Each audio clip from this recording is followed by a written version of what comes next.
For him to take that tone in the harshness in which he said it lets me know he was highly agitated by what Ant said. And this summer, ain't nobody athletic ever been in the league, and nobody could jump and all this. I'm like, whoa, what are you talking about? Don't attack all the old school guys when you haven't done your homework. Magic Johnson and Larry Bird spent an entire decade trying to beat each other into the ground. They met in college, they met in the finals, and every time they shared the court, the game reached a level it had never seen before. Rivalry turned into history, and somewhere in the middle of all that intensity, respect quietly turned into brotherhood. So when Anthony Edwards looked into a camera and claimed that players from the old era weren't athletic, that the game back then wasn't exciting, and that legends of the past couldn't match today's talent, it wasn't just a casual opinion. It landed like a direct shot at an entire generation, and by extension, it hit Larry Bird right at the core. That's when Magic Johnson stopped smiling. Because for Magic, this isn't just basketball talk. It's personal history. It's lived experience against greatness that shaped the sport. Stephen A. Smith has known Magic for over 30 years through business moves, media storms, and ownership battles, and one thing he's learned is this: Magic rarely reacts with anger. He handles everything with a grin, a handshake, and composure. Which is exactly why Stephen A. didn't focus on what Magic said in response to Edwards. He focused on how he said it. For him to take that tone in the harshness in which he said it lets me know he was highly agitated by what Ant said. Because normally Magic is a lot more diplomatic. He's a lot more PC. Yep. Now, behind the scenes, it's a whole different argument. But he's a lot more diplomatic. He's a lot more diplomatic. Highly agitated is not a phrase usually associated with Magic Johnson. This is, after all, one of the most relentlessly positive figures in all of professional sports, a man who could shake hands with rivals moments after crushing defeats, who carried himself with grace whether he won or lost. But Anthony Edwards managed to crack that image. Not with his game. Not with a matchup. But with his words. Because Edwards didn't just take aim at the old era in general, he aimed straight at its legacy. And in doing so, he inevitably dragged Larry Bird into the conversation. And in Magic Johnson's world, you don't come for Bird without going through Magic first. To understand why this struck such a nerve, you have to understand what Larry Bird truly represents to Magic Johnson. Not just a rival. Not just a finals opponent. But the other half of a story that quite literally saved professional basketball from fading into the background. Two players from opposite worlds, pushing each other through the most intense decade the game had ever seen, turning rivalry into something far bigger: relevance, growth, and global attention for the NBA. That's the history Magic has always defended. And on first take Magic Johnson laid it out himself. Larry Bird and I knew what we had to do. He knew what he had to do for Indiana State. I knew what I had to do for Michigan State. And I think we put the madness in March. And then these other guys just took it and ran with it. We both came into the NBA and changed the NBA because we brought in a different style. Both of us brought in a different style, and we both played for historic teams. Before Magic Johnson and Larry Bird arrived, the NBA Finals weren't even treated like a live event. In many cases, they were shown on tape delay, because the demand simply wasn't there. Basketball wasn't the global spectacle it is today. Then came two kids from opposite corners of America, one from Lansing, Michigan, the other from French Lick, Indiana, and everything changed. They didn't just revive the league. They rebuilt it. Lakers versus Celtics. Showtime versus grit. Flash versus fundamentals. A rivalry that turned into a national obsession and then into a global phenomenon. They didn't just represent historic franchises, they made those franchises legendary all over again.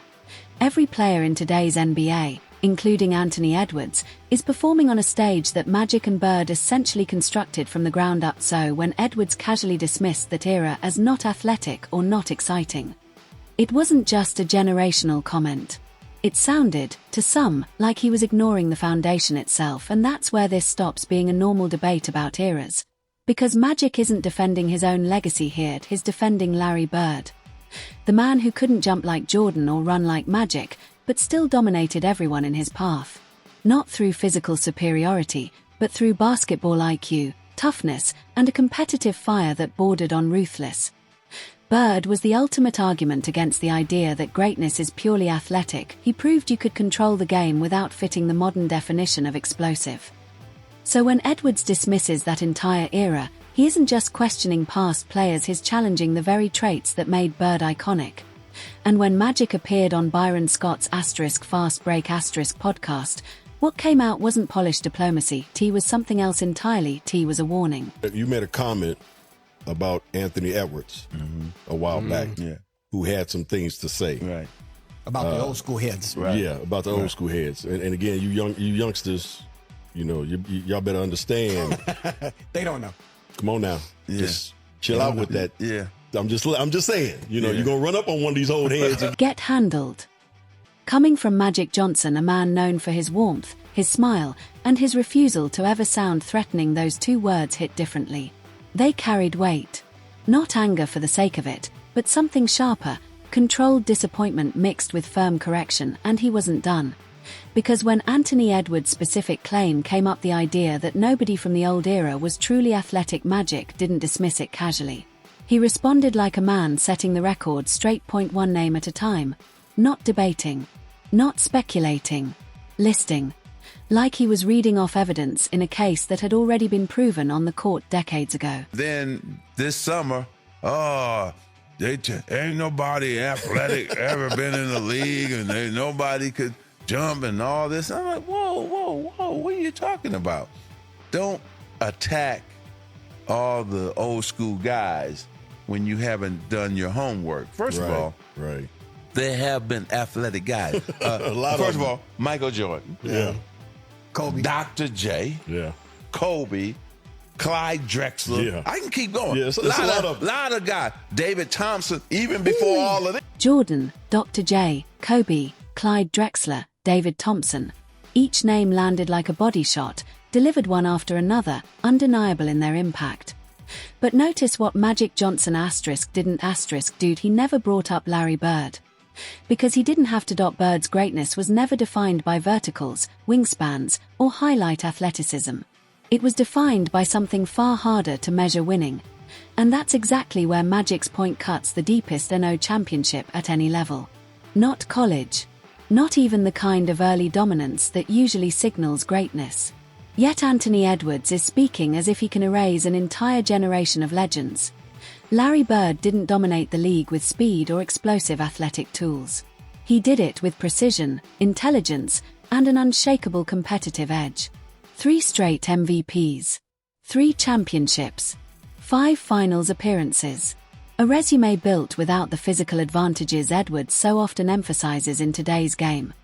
Bird controlled games with his mind, his instincts, and a confidence that always matched his words.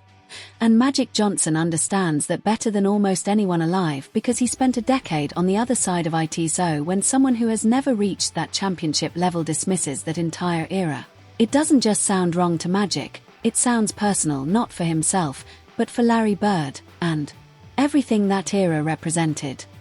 And even in the middle of that frustration, Magic still gave Edwards credit. Because unlike Edwards, Magic has never dealt in blanket disrespect, only truth, earned through experience. But I'll answer his questions when he wins some championships. Right. He's the most exciting player to watch in the NBA. If you look at Anthony and you look at Ja, they're probably the two, and then of course Kyrie. Those are 3 can put on it. The most exciting player in the NBA. Coming from Magic Johnson, that isn't just praise, it's a statement with history behind it. This is a man who shared a team with Kareem Abdul-Jabbar, went head-to-head with Larry Bird in the most iconic rivalry the sport has ever seen, and later watched Michael Jordan redefine greatness itself. So when Magic says something like that about Anthony Edwards, he's not guessing. He recognizes the talent immediately. But recognition isn't the same as endorsement of everything that comes with it. Because what Magic doesn't see yet is the balance, the maturity, the perspective, the understanding of what it actually takes to carry that kind of spotlight over time. And then, in a moment that changed the tone of the entire conversation, Magic revealed something the public was never supposed to hear. A private exchange with Michael Jordan. Not in a press conference. Not on television. No cameras. no reporters. Just two of the greatest players to ever touch a basketball, meeting quietly in Europe, away from the noise, away from the debates, away from the headlines. What was said there never needed an audience. But the fact that it happened at all says everything about how the game's greatest minds view moments like this. And I was with Michael Jordan, not last summer, summer before last. We ran into each other in Europe. And he says, Irvin, I don't know why these guys, because if you look at his record, he almost played every game like 5 or 6 times throughout his career. He didn't miss one game. He played in every game. We wanted to play in every game. Jordan, in a private moment, questioning why today's stars are so quick to sit out games. That question carries a different kind of authority coming from a man who once played nearly every night, season after season, without load management, without planned rest, without the modern concept of preserving the body. Larry Bird lived by that same standard. Even when his body was breaking down, even when the pain would have justified sitting out in today's game, he still showed up. Night after night. Not because it was convenient, and not because it was celebrated, but because, in that era, it was simply expected. You didn't skip games. You didn't manage effort. You didn't negotiate availability. You played, that was the culture. And Magic Johnson reinforced that point with a story from his own career, one that almost sounds unbelievable by today's standards. Pat Riley or our trainer, Gary Beatty, had to make sure that they said, no. B, don't put on your uniform. Don't come sitting on that bench because you want to play, because you want to play for your guys and with your guys. He made me wear a T-shirt. You wouldn't let him put his uniform on when he couldn't play in the game because he knew he would tear the damn jerseys off and go. His own trainer reportedly had to hide his jersey and physically force him into a T-shirt because they already knew what would happen. Magic would find a way to get back on the floor even when he was hurt. Even when he shouldn't have. That kind of mindset doesn't come from talent alone. It doesn't come from training schedules or systems. It comes from obsession, from something deeper, almost irrational, and that same edge lived in Larry Bird. It lived in Michael Jordan. Different personalities, different styles, but the same refusal to stay down when the game demanded more. That was the line that separated that generation from what followed. Not just skill, not just success, but an unwillingness to step away. And in Magic's view, that mentality is still what ultimately builds champions. But not everyone agreed with him. Gilbert Arenas, speaking on Gil's Arena *, pushed back with an argument that stopped a lot of people in their tracks. My Ferrari is faster than yours. Yeah, yours was top shit in the 80s. If we race today with your version and my version, the governor has changed, the wheels has changed, the brakes has changed, so my car is naturally just faster than yours. Training has evolved. Nutrition has evolved. Recovery, sports science, and even the way the game is played have all changed dramatically. And on the surface, Gilbert Arenas' point carries a certain logic. Modern players are managed differently, protected differently, and developed under completely different systems than the generations before them. But that's exactly where the pushback started to build. Because while the game has evolved, so has the expectation of what greatness looks like, and not everyone agreed that evolution excuses everything. Even within his own circle, the response came quickly, sharply, and with a very different perspective. I respect it. And that's why KG and them felt the way they felt about the shit. They're like, hold up, bro. There was a lot of niggas that had real skill back then. If you're going to be a student of the game, niggas study the game. Don't ignore what had came before. Study the game. Don't ignore what came before. That line keeps resurfacing because Gilbert Arenas' car analogy, while clever on the surface, has a deeper flaw built right into it. A faster car doesn't automatically mean the old driver couldn't handle the road. And it definitely doesn't mean the old driver lacked the toughness to push through damage and keep going. Larry Bird played through pain that, by modern standards, would have ended seasons before they even reached the halfway point. That wasn't a machinery issue. That wasn't a system issue. That was a mentality issue, a driver problem, not a car problem. And in that comparison, the old drivers didn't flinch, they endured. Magic Johnson eventually brought the entire discussion full circle on Byron Scott's podcast, tying every argument back to something bigger than eras, opinions, or highlights. something the league, in his view, should be paying very close attention to. It's still about one thing, and that's winning. Winning. Yeah. No matter what. The state of the game right now, and you mentioned a little bit about the 40% decline in viewership. Right. Where is it going? And that's number one. And number two, how do we get it back? 40%, that's the number being thrown around the idea that the NBA has lost a significant chunk of its audience. And in Magic Johnson's view, that decline isn't random. It isn't just about streaming, or scheduling, or competition from other sports. He ties it directly to a shift in mentality.